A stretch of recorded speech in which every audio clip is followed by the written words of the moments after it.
Mtakumbuka kuwa mwezi Oktoba 2025, waziri mwenye dhamana na masuala ya kazi alitangaza amri ya kima cha chini cha mshahara kwa sekta binafsi kupitia gazeti la serikali namba 605A la tarehe 13 Oktoba 2025. Amri hiyo imeanza kutumika rasmi tarehe 1 Januari 2026.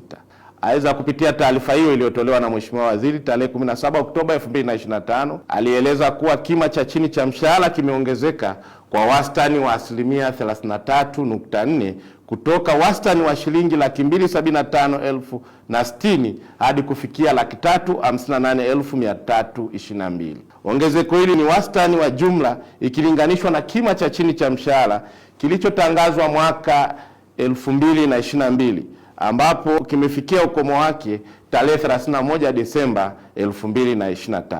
Kwa msingi huo, ni watake waajiri na wafanyakazi wa sekta binafsi kuelewa kuwa viwango hivi vya kima cha chini cha mshahara vimeainishwa kuzingatia sekta kupitia jedwali la pili la amri husika, ambapo sekta mbalimbali ikiwemo sekta ya kilimo, sekta ya afya, sekta ya mawasiliano, usafirishaji, sekta ya hoteli, madini, biashara na viwanda, shule binafsi, huduma za ulinzi binafsi, nishati, uvuvi na huduma ya baharini, michezo na utamaduni pamoja na huduma nyinginezo.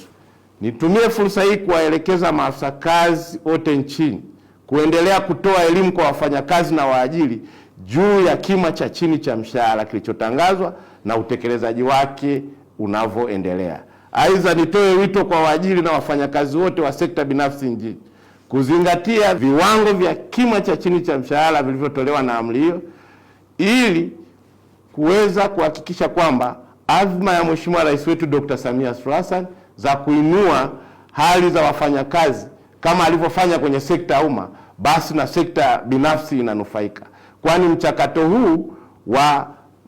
mapitio ya kima cha chini cha mshahara ulikuwa shirikishi, ambapo serikali pamoja na vyama vya wafanyakazi pia pamoja na chama cha waajiri kwa pamoja walikaa na kukubaliana, na tayari maandalizi, elimu kwa chama cha waajiri, elimu pamoja kwa vyama vya wafanyakazi litolewa. Kwa sasa jambo lililobaki ni utekelezaji wa amri hii bila kizuizi chochote, kwa sababu